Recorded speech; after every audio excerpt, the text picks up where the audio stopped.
En plein milieu de la nuit à Téhéran, des Iraniens célèbrent la nouvelle. À un peu plus d'une heure de la fin de son ultimatum, Donald Trump accepte de repousser sa menace d'anéantir l'Iran.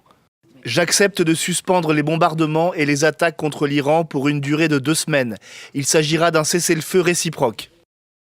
30 minutes plus tard, l'Iran confirme un cessez-le-feu à condition que les frappes sur son territoire cessent. La République islamique annonce également la réouverture du détroit d'Ormuz pour les 2 prochaines semaines et le début de négociations sous l'égide du Pakistan en vue d'un accord de paix à long terme.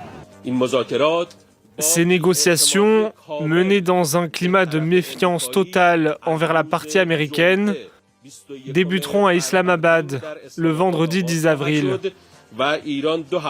L'Iran y consacrera 2 semaines, délai qui pourra être prolongé d'un commun accord.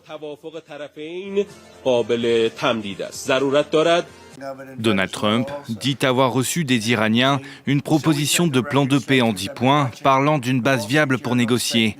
Selon un communiqué du Conseil suprême iranien de la sécurité nationale, elle prévoit notamment que Washington accepte la poursuite du programme sur l'enrichissement d'uranium et la levée de toutes les sanctions. Autre point de la proposition, le maintien du contrôle iranien sur le détroit d'Ormuz. Pourtant, ces dispositions vont à l'encontre de la position américaine d'avant-guerre. Le locataire de la Maison-Blanche avait par exemple appelé à plusieurs reprises l'Iran à renoncer à enrichir de l'uranium.